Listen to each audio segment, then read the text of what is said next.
RevArt is a platform that advancing artists' careers through different tech. So we do offer different things because we realize artists is also, you guys are like me, we share a lot of comments with all entrepreneurs. And as an entrepreneur, you need to do a lot of things by yourself. And so that's why we have an art inventory management e-commerce system, which just gives you the basic infrastructure for you to use. As a member of RevArt Artists, you do have the free like premium version of that. And also we do have public art and corporate project opportunities. Usually we announce those projects through, open calls or different or Slack channel, newsletters, etc. We will give the first kind of the choice like to you guys first, because you guys, we work together. And when I actually pitch to the client, I'm already thinking, okay, which artists might fit in this job. So do secure the opportunity. And also we have spaces, we have exhibition venues currently in Atlanta and Nashville as a long term. And we do have pop-up space in, as we just discussed, in DC, New York, and also San Francisco. We do want to expand to other cities as well. If you're interested in leveraging those spaces to exhibit your work or doing the workshop, let me know. We can make the accommodation. It's also a benefit for you guys. It's really the resources. We want you can leverage that, promote your work and sell your work. And if you're interested us, to enter into certain cities, so let's say, hey, you are based in Texas. We do have public art client in Texas, but we don't have the venue yet. But if we receive a lot of requirement to say, hey, we really want some space in Texas, we will find a way actually to figure it out and do our business development there. And also, most important thing is we do have an artist community. So first of all, currently our RevArt Artist program, we have around 50 folks. We try to keep it still like very inclusive and very small group, because we also want you guys to know each other, to learn from each other and support each other. This is very, very important, which is also, I heard from artists all the time. They think the most, enjoyable part is like hanging out with other artists, like have a drink in a party or something like that. So we are going to have some more networking event after whole boot camp. So for that, you guys can share your news with us and also with the peers, and we can learn from each other as well. So, okay, so let's enter into our today's main business. It is about pricing art. And pricing art, I put it at the first webinar, the workshop of our bootcamp, because it's kind of one of the most frequent questions I've been asked all the time. And because I have as a person with an MBA degree, then I think, okay, all the artists should have their own MBA, actually, to learn how the basics of their business. So today we are going to discuss pricing your art in 4 like parts. The first is understanding the value of your art, and also we're going to with some pricing methodologies, and I'm also going to give some tips to share as well. The last part is more interactive. We want you to share your story as well, because usually, to be honest, selling artwork is, first of all, it's really, really hard. So I learned a lot from artists, like many amazing artists as well, and artists can learn from each other. So that's why we want you to share your experience with others as well. So first of all, let's come to understanding the value of your art. The question I have is, what's the difference between value and price? Anyone want to try that?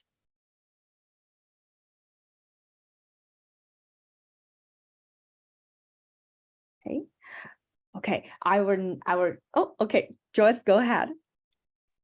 I think value is sort of what is the perception of what art could be. And, sometimes like art could be like priceless, like say it's, a child's art to a parent, like you can't really put a price tag on that. But price is more dealing with like how the market and how the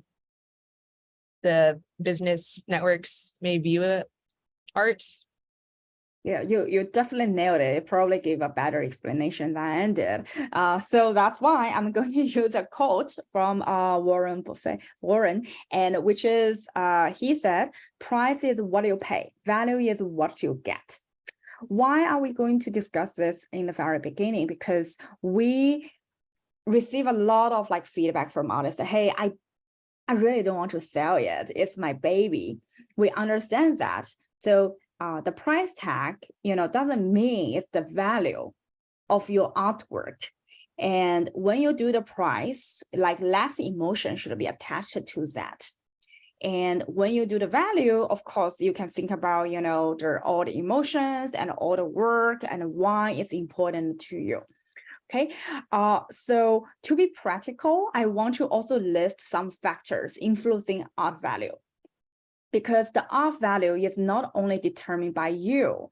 For many times, I've received comments from artists say, hey, I have spent a lot of time, like it's really something special. It's influenced like some critical moment in my life. So that artwork is very valuable, priceless for the artist. But when we talk about art value, to the actual buyers, we usually talk about perceived art value, like in other person's view. So usually why some artwork like sells like in millions, in six figures, some artwork only sell like 100. There are a lot of influence, like that's why I summarize like 10 points here. The first is the artist's reputation and recognition, which is very easy to understand. If any of us is Picasso here, probably we can sell the painting like 1 million, and I will be very, very happy. And that's my dream, to representing the future Picasso, which I believe it should be one of us here. And also how much the emotional and intellectual impact on other person, whether that person feel like connected to that painting, connected to you, decides on like how much they want to pay for this artwork. And also whether it's unique or rarity. If it's one of a kind artwork, of course, it will sell much more than if you're just doing like 100 print or something like that. And also the medium, techniques, subject and size matters, which is very easy to understand as well. We do see like, because we do have some medium career and established art working with us as well.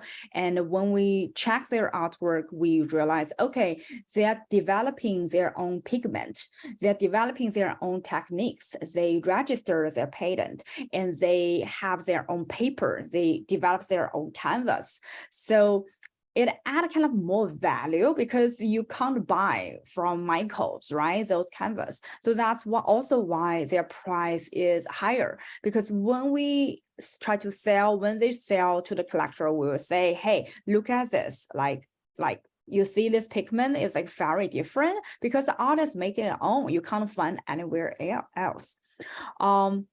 Also, if you have historical or like cultural context, it will also help to influence the art value. Let's talk about like modern art. When we see like modern art, there is a lot of different movement, right? And also together with the social change. So artists like address the issue at that time, and which also after like decades, we realize, okay, it's really remark the transition of the history and of our culture. So it have great value, of that artworks then.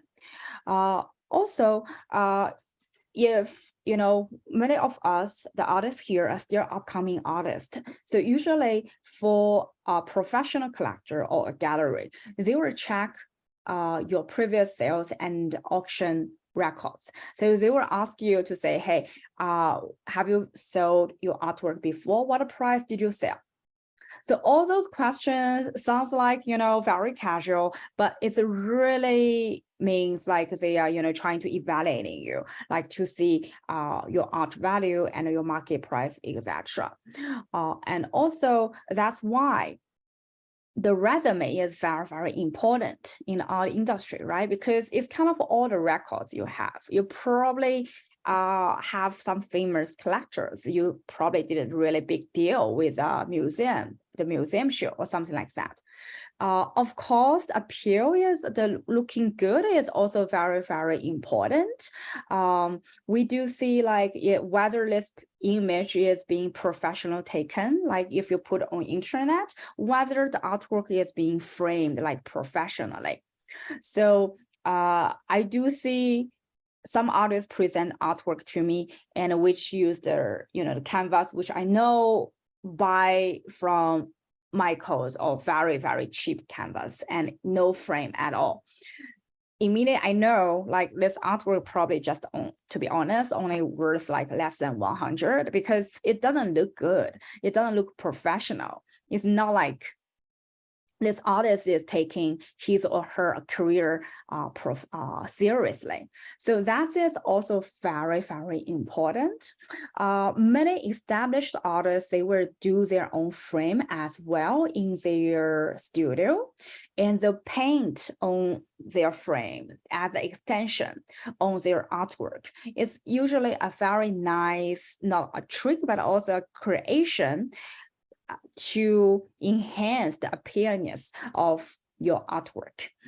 Also, the collector interest, of course, if you have a lot of like, rich friend who are collectors and they're very important in the industry, many people are very interested in buying your artwork. Is demand much higher than the supply. Of course, the price will increase, and also the art value will be increased because everyone wants to check out, okay, what's happening with this artist, why this artwork is so special, and why it's so hard to buy this person's work, why it's so popular. So that's also very will affect your art value. And also the market demand and the trend is also very important, which many artists, it's kind of have pros and cons, and some artists like they adapt to the market like very quickly. For example, we see some artists doing very, very well, which we do collaborate with some of them. They have the same style as Picasso, Cubism, something like that. And we have some artists like, but they develop their own techniques as well. It looks very, very nice. And because the market is already being trained on this kind of style. So he is really doing well. I mean, he has his own gallery and his own company now. And also, for example, we see a trend actually in demanding the minimalism artwork since COVID because people get tired. So sometimes your artwork is like the perceived value is low. Sometimes it's really not about your art. Be confident. It's not about your art. Sometimes it's just a market trend. The last thing I want to mention is the art world influence.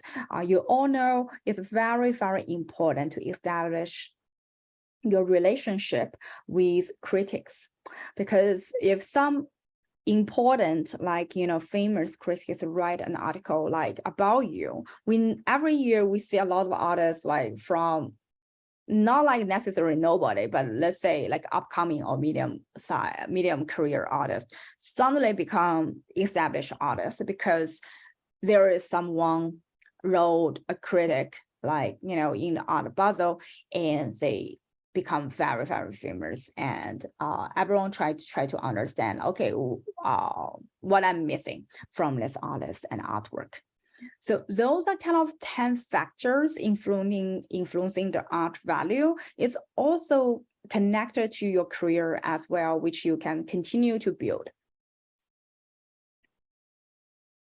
Okay, so now we are entering, because I promised this workshop will be a little bit more interactive. So I will give everyone 3 minutes, write down on your paper, and finish this 3 sentences I put it here. My art is good because, my art is unique because, and then my art makes people feel what kind of emotions. So finish the sentence. I will give like 3 minutes, and I will invite 1 or 2 artists to share with each other. So now let's move to the pricing methodologies, something more practical now. Since we already summarized, we understand who we are, where we come from, and how do we see our value and how to improve it. Let's go with some basic like methodologies of pricing. So if you want to sell anything, not only artwork, we have 3 ways, classical methods to do the pricing. The first is called market-based pricing. The second is called cost-based pricing. The last is the value-based pricing. So it applies to everything about sales list action. Okay, let's talk with market-based method. So if you are just starting new, you don't know, you don't have historical record or something like that, how are you going to determine what price tag you put on your artwork? So usually we will suggest you can research the market to understand price of similar artworks. You must know some artists like similar to you. You know, okay, that person is as good as I am. We are kind of at the same level, same career, and our techniques level is also at the same.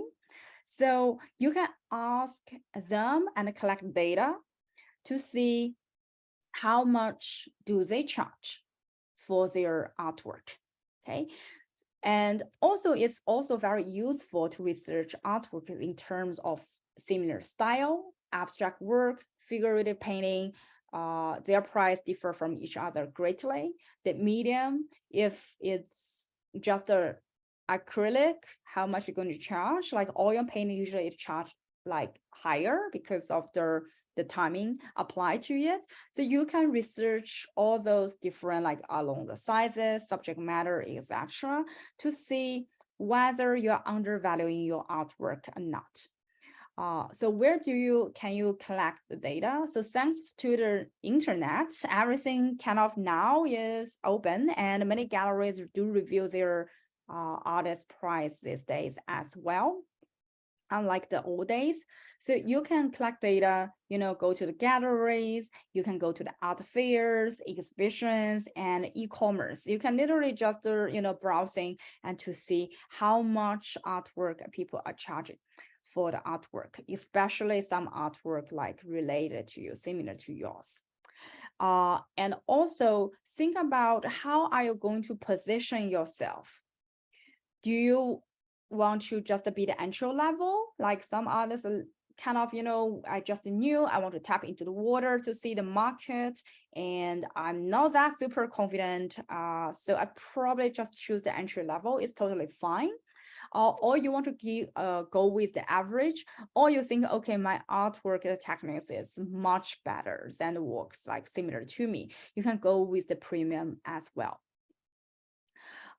So the typical, the price formula we usually ask is the price per square inch.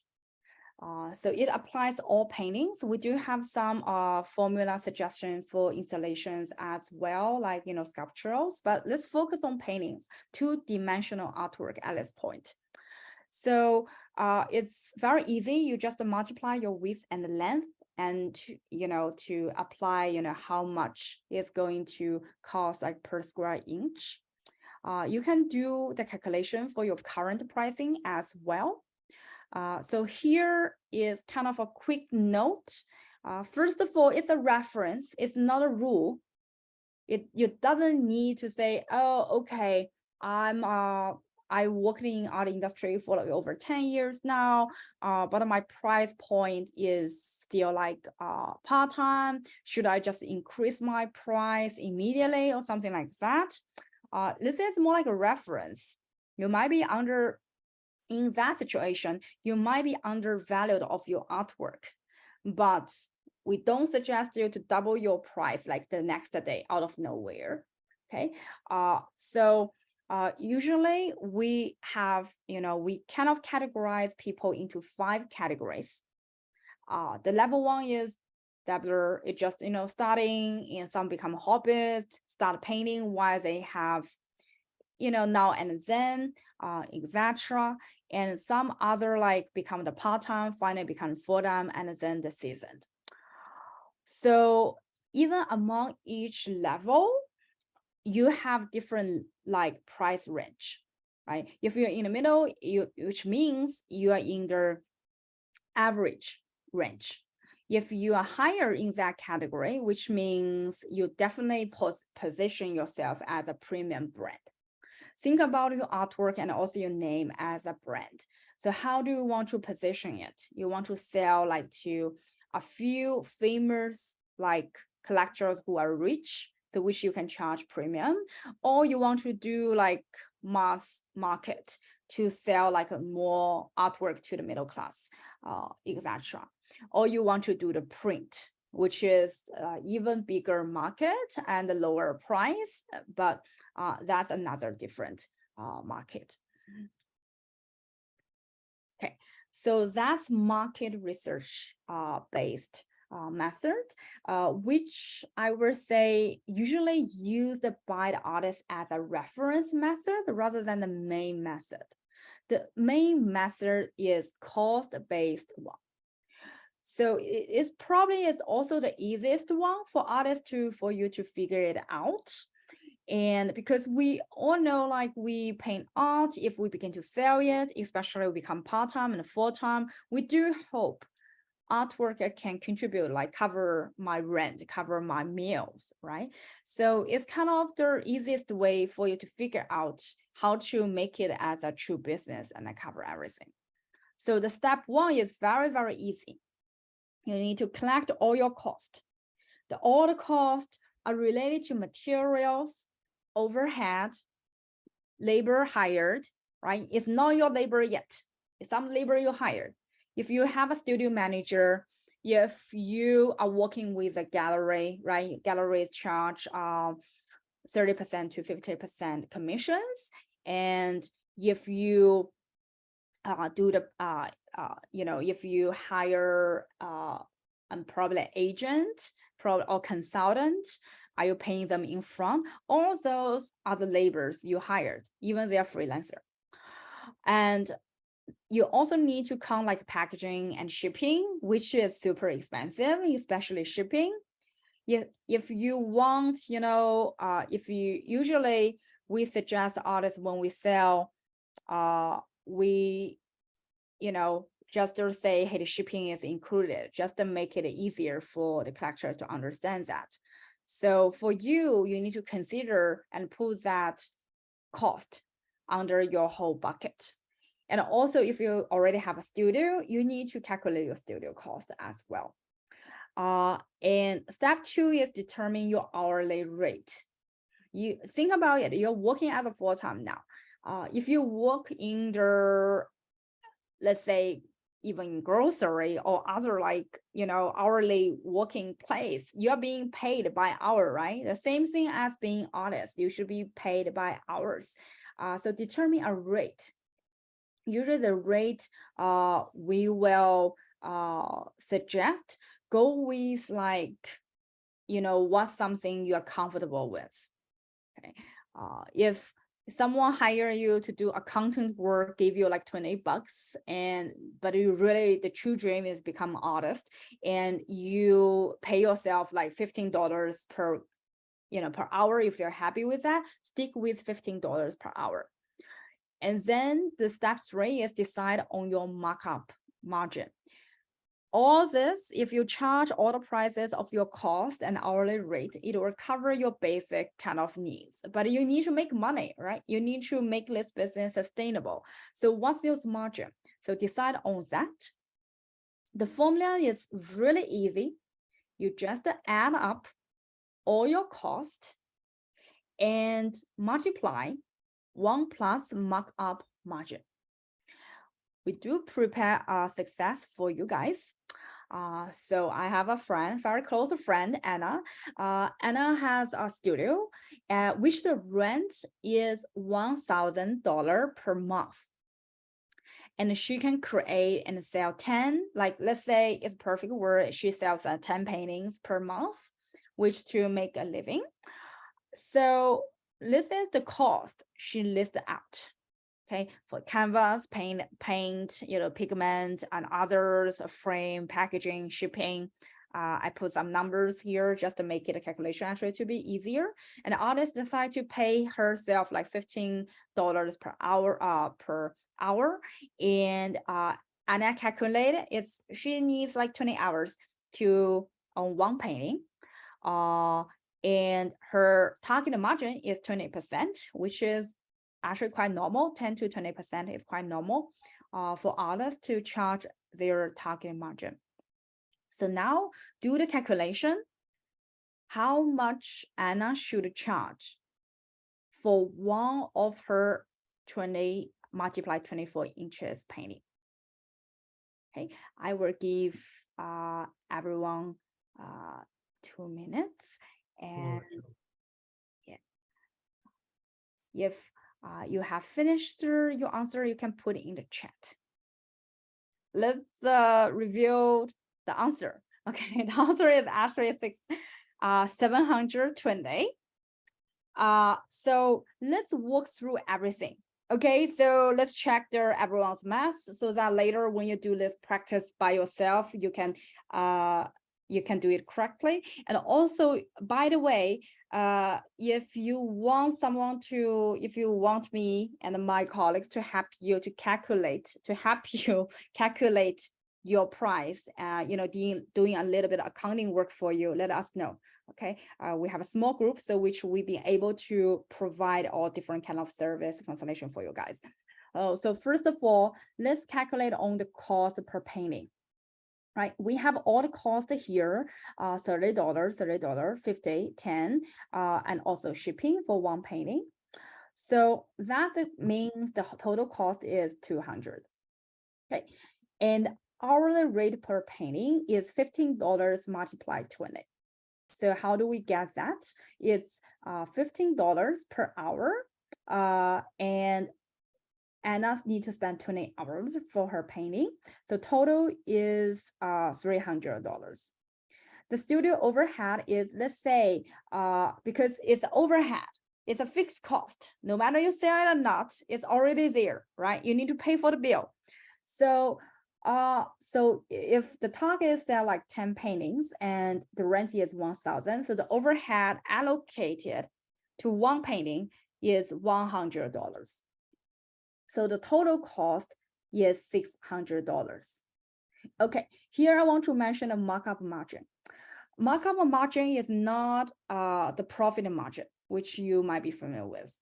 We use markup margin because it's just easier for the calculation, because you just need to know, okay, the total cost is 600. How much more on top of that I want to earn? It's just much easier to save your life. Actually, the actual profit margin of this 20% is around 16.7%.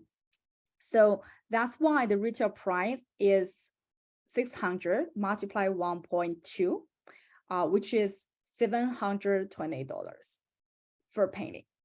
Yeah, so this is for Anna's their artwork. So now we kind of practiced the cost-based method. The cost-based method, let me go back a little further. The most important thing is you really need to collect all your cost, which I realize is the most, many artists don't like to do that because accounting is kind of complete different skill many artists have. You need to just collect all your receipts and do it for at least 1 month. So you will know how your accounting, how your financial goes, and you can, summarize it and categorize them and put them into different buckets, which is associated to painting, which is what we call variable cost. So which means if I don't create this painting, there is no cost associated with that, right? If I don't paint, I don't need to buy the canvas, I don't need to pay for the canvas. So that's what we call the variable cost. Also, you have fixed cost. like the studio, electricity, right? You need a place to the meal. You need to have a place to stay, to work. So no matter you decide to paint or not, to sell your artwork or not, you need to pay for the cost. That's what we call overhead, the fixed cost. Okay, now let's move to the third method, which is value-based method. So value-based method is kind of relating back from the first section we mentioned about the values other people perceiving your artwork. Okay, so this is a very classical model in value-based method. Is being used in many business school as well, in any other business as well, the same thing. The first thing is like you have a line about willing to sell, which means sometimes like if some artists give paintings for free as a marketing method, you can treat it as a price, like willing to sell. Probably the price for willing to sell is like really discounted price, even lower than the cost. If you give a painting to your friend, to like very important collector or something like that, it's below your cost, right? No one is covering cost, but you're willing to give it away. Okay, and then on top of that, you add your cost, right? And then you add your price. The added price is the markup margin, which we just went through just now. And okay, what's the magic thing about value-based method here is you add a new chunk, which is willingness to pay. Because this is the part like customers see like very important different things in your artwork or in your service. So let's first to compare what is value-based method to cost-based method. Why we think value-based method is more advanced is better, because it will reflect true value, right? Because your artwork is also priceless to your collector, and also give you the potential of the high profit. Because if you sell just at the cost, you might leave the money on the table, because the collector might really interested in your artwork as they want to pay you more, and they already have that money, they have that budget, but you don't know it. So you might lose the potential, right? If you use cost-based method. And also it kind of focus on the customers and give you more flexibilities to adjust your pricing. But also, of course, it has the costs. For value-based, it's very complex. How do we know how much the other people want to, the surplus over their whole cost, the whole price, how much more that person willing to pay? You did not know that, okay? And also there might be market uncertainty. So for cost-based, it's much simple, very straightforward, and there kind of no risk like related yet, because you need to sell the artwork, like, right? So to cover your cost, otherwise you're losing money. It's not sustainable as an artist. So you must sell above your cost to make yourself like your career sustainable. That's very, very clear. No risk, no games here. And also it can be very quick decision. You don't need to struggle with, okay, how much more, how other people see my artwork. So that's also something you consider. But again, you might put money on the table. So what we suggest is you can start from like cost-based. As an upcoming artist, the more you collect data, like collect information from your buyer, many buyers would like to talk with you. They might say, hey, I really love your artwork because of blah, blah, blah, something like that. So you know why they really care about your artwork. And you will notice one day how much the value it is in the perceived value here, this blue chunk. Okay. So let's talk about some tactics about perceived value of your art. Okay. This thing we encourage artists to start doing from the first day of their career, even they're using the price method as cost-based method. First of all, you need to always tell your story. All the artists start selling the paintings actually to their friends and families. Why is that? Because people know you. They know your story. They see how you grow. They see how you become an artist. How do you do those artwork? They feel related to you. They want to support you. They like your art for sure, but they also like you. Probably that's the reason why they want to invest in you first. Okay. The second is art statement is also very, very important. You need to treat it as one of your marketing materials. Think about it as, you need to explain your emotions, how you create a special process, because many people, to be honest, they are not art major and they haven't, they're not hovering like around the galleries or artists all the time. They just see an image. You need to tell them what they should look at, give them some guidance, give them like some idea why your artwork is important here. Remember the first exercise we do? Why your art is unique, why your art is good, and what kind of emotions you want to trigger among your collectors. This is for your statement. You need to tell other people about that. Don't let other people to guess. Okay. And the third is trying to title your artwork and give a description. We do receive notice from like artists, I really don't want to give the title. I want to give a lot of untitled because I don't want to like, manipulate or like influence other person's emotion. It is okay, but it also you need to consider it might be a risk. People just saw that artwork, especially abstract artwork, I said, okay, that looks nice, then they turn away. There's no deeper connection there.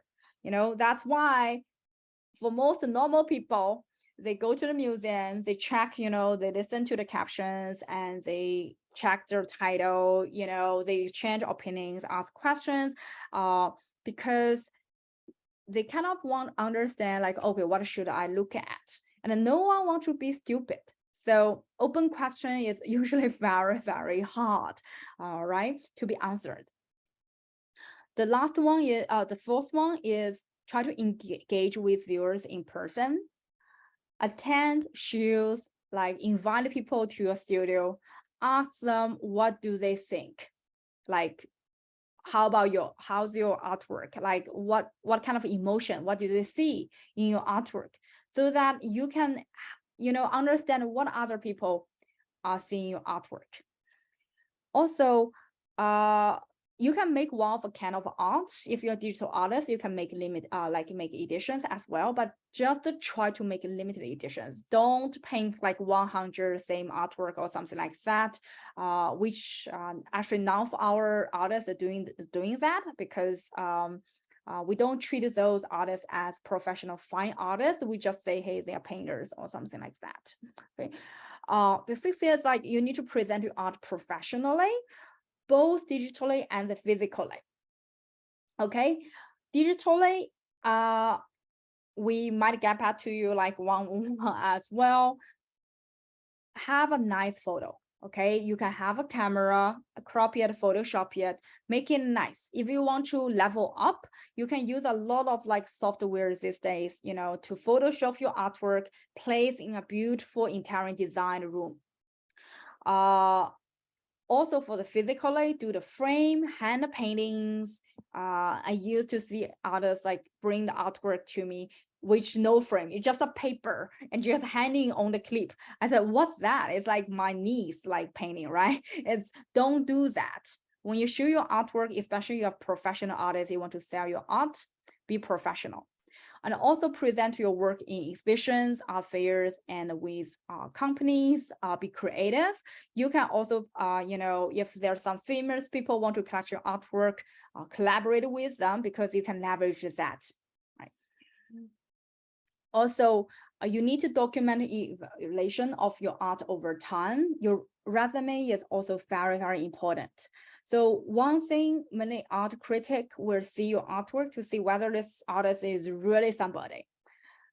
they will go back to see what this artist is doing. We notice all the great artists, they don't just doing one thing all the time. They keep evolving. They're doing different styles. Of course, they have a pattern, right? So remember to doing that and document everything. And also develop your own brand to have your website, social media, outfit. I put outfit here because I do notice some artists are very, very smart doing the marketing. They always wear something special. Let's say always have a very flashy hat or cape, whenever they go in those art events. You kind of capture everyone's attention, everyone remember that person. It's great for branding as well. You can also smartly design your signature as part of branding. Remember to collaborate with others, develop a network around you. Art industry is very small one, you never know. And you never know, someone might give you the crypto hack or introduction. So try to, when you feel tired in your studio, go outside to hang out with other artists or other people in the art industry. Also, you can help your clients to visualize how your art will enhance their own space. You can offer like decoration suggestions, etc. You can also provide certification of your authenticity. You can either give it a paper one. Some artists use the NFT ones as well, just to make another people feel like, oh my God, it's very, very formal, right? Especially for someone collect art for the first time. It's not cheap. It's usually artwork is like very expensive for many people. And when they receive certification, they feel like, oh my God, it's really serious. It's like kind of buying a luxury brand or something like that. You can create those events, like those experience. Also, you can host events, salons, talks, so to engaging, provide different other service to your client. Okay, so let's jump to the pricing tips. I'm overrun a little bit, so I might move very quick. So I want to ask the first question is, I'm launching a poll here. Should I offer cash discounts to increase sales? Okay. We have 3 more person haven't answered yet, but I want to show the answer. Okay, we only have 1 person to say no. Other person said yes. Okay, my answer is no. My suggestion will be no, because I put it's the cash discount. Okay, why cash discount might be a very bad idea. It might not increase your sales. You probably already tried lower your price, but you still not end up selling. But it definitely will harm your brand. Okay, and if you do it, okay, if you just start selling your paintings or trying to do a test run or something like different price tag or something like that in different market, okay, you can offer like discount or something like that. Or sometimes be confident, try to do opposite. If you can't sell, raise your price, but not insanely, okay? Unless you are very confident about that. So a small story I want to share with you is Andy Warhol's first collection of like, his Marilyn Monroe's the photo. So actually that show in LA launched, I believe, the first sale during exhibition was pretty bad. Only 1 artwork being sold out. So it's pretty bad. Then later, the gallery decided, okay, they decided to recall that painting, turn down the sales, and relaunch it, raise the price 30%, and sell everything in a package. So either you buy all the paintings in this show, either you buy nothing, and everything is 30% more expensive than buying individually before. So you know what happened? So someone actually collected it, right? And that's also why Andy Warhol become very famous. I think that's kind of one of the first big show he did. Okay, what kind of discounts too can I offer them? Free shipping. Okay, that's the great thing, because you can always include the cost of shipping in your total cost of your artwork, but you can say it's a free shipping. It's much, much better to say, oh, I give you a 10% discount, I give you a 20% discount. Don't do that. Okay, you can also do customized frame. Many buyers, they have no idea how to deal with the artwork. Provide those service to them. I've heard a lot of collectors said, oh my God, they know their stuff. They help me customize my frame. They deliver white glove service. They help me hang my artwork in my home. I love them. And another thing, have your client hanging your artwork is you develop a relationship with them.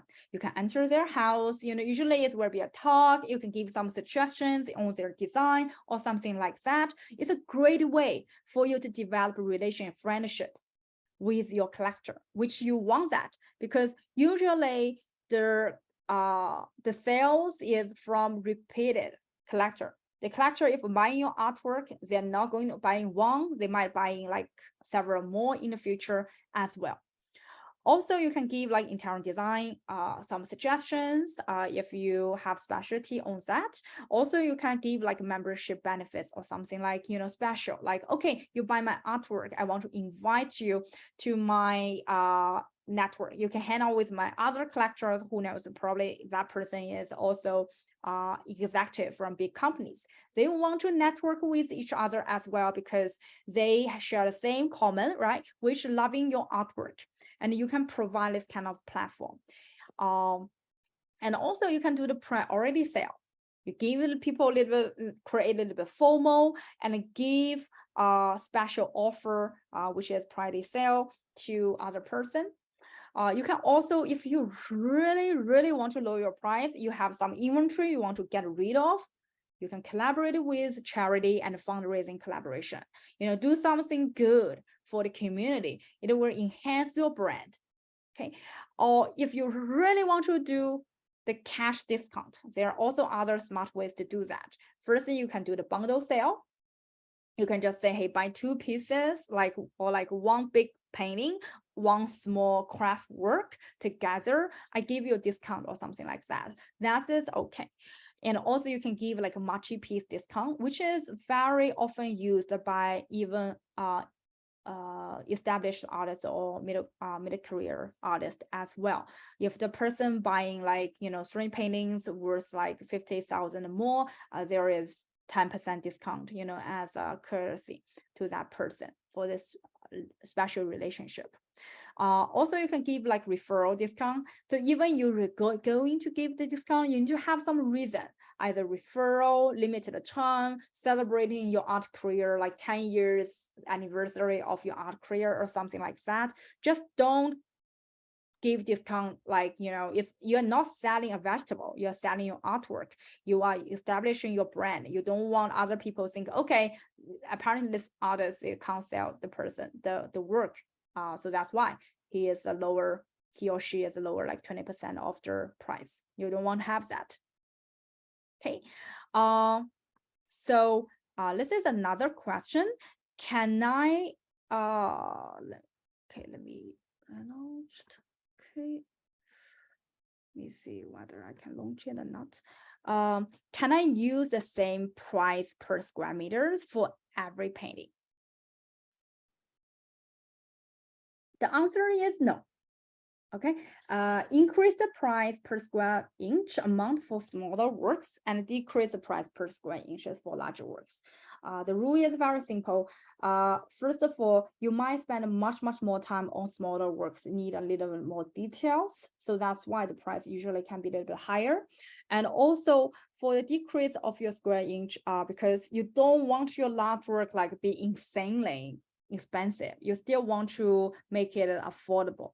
All right, so that's why you need to adjust your square inch. So the price per square inch is a really good reference, but you need to be flexible as well. Okay, I have the last question here is, I have a perfect working price system now. Can I sleep on it? Most people answer correctly. It's a no. Okay, we don't suggest you to review your price like every month. Be confident. Once you choose a price, stick to it. Okay, try to push it through. Think of different ways. There are many ways, like next week, we're going to discuss about how to do the marketing. But we suggest you to review your price system yearly. so that like every year, because think about our inflation, right? All the companies increase their price every year. Probably you need to pay more for your canvas, you need to pay more for your rent now. So why not? You should charge a little bit more for your artwork as well. You need to cover your cost. So we suggest you to review your price at least like every year. So there are some other tips if you are not doing the traditional painting. So first of all, if you're doing the figurative paintings, of course you can price by size, but you can add something new because usually figurative painting can be the commission artwork. So you can add numbers of figures on the painting because the more figures you paint, more time you need to spend on that. For sculptures, taking your casting cost multiplied for 3 or 4 is a very common used tips in the art industry. And for the photographer, it's really price depends on how many numbers you want to sell as well. The same thing as the digital artist. And the higher the edition, the lower the price per print. And also, if you have used a very high quality of the paper or printing techniques, of course, your price should be higher as well, which you need to present to your buyers during the selling process. If you're doing the jewelries, you can do the cost by the materials times 4. But if you really create a very delicate, like detailed work, you should also factor your time. If you spend like 3 months just on jewelry, of course, you need to charge much more on that work. Okay. Another tips I forgot actually to put here is also, do you think you should like offer special price like for the same painting? Do you think you should have the different price in your studio and in your gallery? Okay, I'm seeing like someone is shaking hands. Yes, great. Yes, no. Okay, if you have several folks like galleries, agencies, consultants selling the artwork for you as well, if you can also sell from your studio, keep the same price. Always keep the same retail price. Don't undercut your helper. Otherwise, it will give you a very bad reputation in the industry, and no one probably want to work with you anymore. So remember to do that, and also keep the same price in the retail price. Every channel in the market will give you a better brand image, because people will realize, okay, this person knows their business. This artist is really professional. This artist have a lot of people working for him or her. She is really professional. I should consider, buying artwork from him or her.